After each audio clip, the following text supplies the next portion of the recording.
Hey, this is Charles and Z. For you guys who are new to our channel, I'm an actuary. Z is a family medicine doctor. We like doing a little bit of YouTube. Today we're doing our car chitty chat. We're on our way to Costco, which is something that we do every Sunday, so we've got a little bit of windshield time. Yes. And we thought that we would chat about our lives, what's going on, and stuff that we're kind of working on personally right now. Yeah, so today is Sunday and we're doing our usual Costco run. Early in the morning, us and the kiddos, if you don't know, we have three kiddos, a 7-year-old, a 6-year-old, and a newly minted 1-year-old. And on Sundays in the morning, we take our 1-year-old and our older kids to swim class. Whoop whoop. Now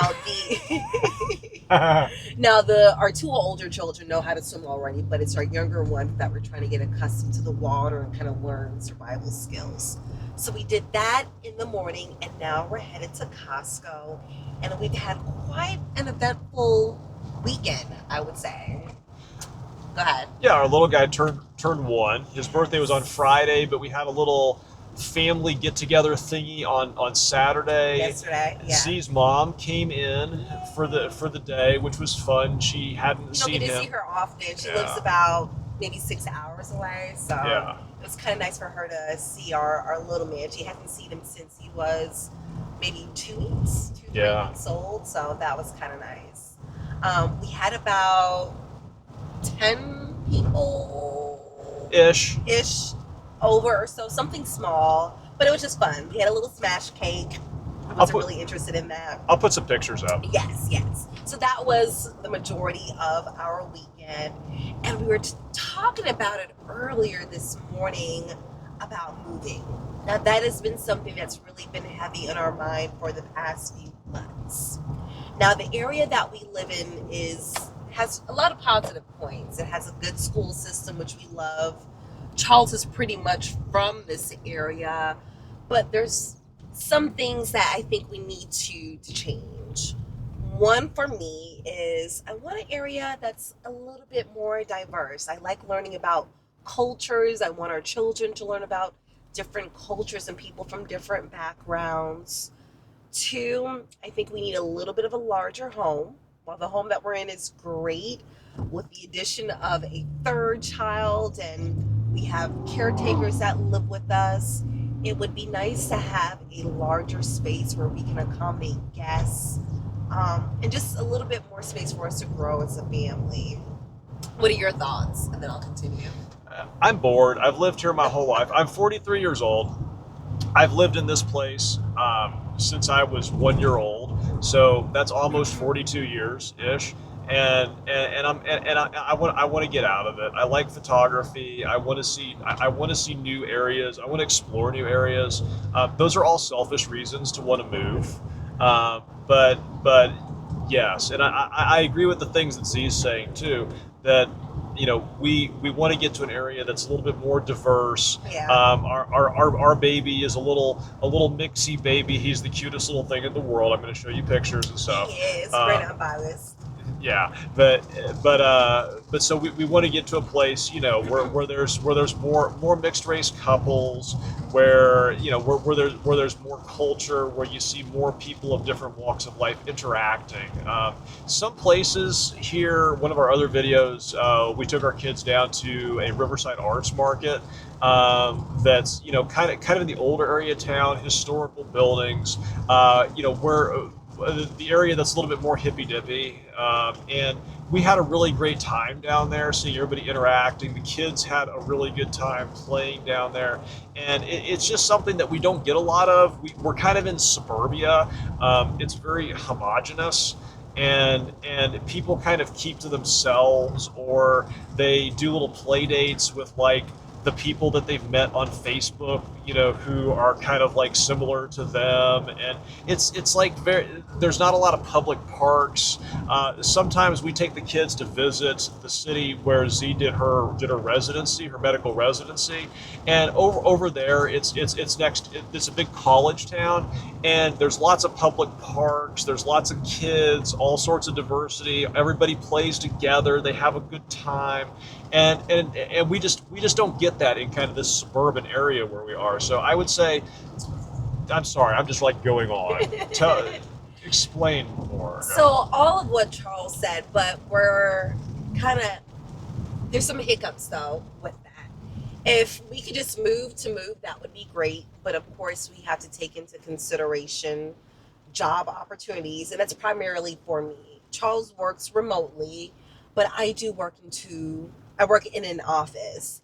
And the ideal city, or the city that we really like, while there is some job opportunity, there's not a lot. And I'm a little hesitant as far as moving there and working there, because if I don't like my job, what's going to be my next option? And I think that's a big deal for me, because ideally, I really like where I work at, right? The individuals I work with, for the most part, are great. I really kind of start to build my patient panel. Financially, I think it's pretty good. So all the things I think make for a great scenario or situation for me at my current um, job place. So I think that's a big deal for us, right? And then two, what's my number two? There's a number two. There is. Schools for the kids. Yeah. So the place where we want to live, there's more of a suburban, upper class city area. And ideally, we want a nice place, but we don't want to move into somewhere similar to where we're at now. So some of the areas that we like in the new city that we're considering, we're a little iffy on the school system. Yeah. Right? So that's another thing that we're trying to work out. Is there magnet programs? Can the students go to schools outside of the area that they're zoned for? So just lots of things, I think, in the play of it. So I don't know. Yeah, unfortunately, it seems like when you get the community that we like, the culture that we like, and the diversity that we like, some of the time, or a lot of the time, those places don't have the best neighborhood schools, and and so we're trying to grapple with that now. If anybody's had similar situations, gone through a similar thought exercise, please leave comments and let us know. How did you decide where you wanted to be located? How did you figure out where to put your kids in school, where at the same time getting a place that's going to provide a good community. That's what we're trying to figure out. And of course, these are all first world problems. Yeah. It's like we're sitting around like, oh, where do we want to ideally live? We recognize not everybody gets the ability to do that. That's a very true point. And part of me just like, maybe I just have the faith and I go in and my job is going to be great, right? Because I don't know that my potential workplace is going to be a bad environment. I don't know that. I'm just always the person like, what if, right? So part of me is like, maybe I just jump head first in, think about my family, what's best for my family, and the rest will work its way out. Part of me is leading towards that. Because we were just talking this morning on our drive back from swim school. Another thing for us is that the area where we're living, there's so much development.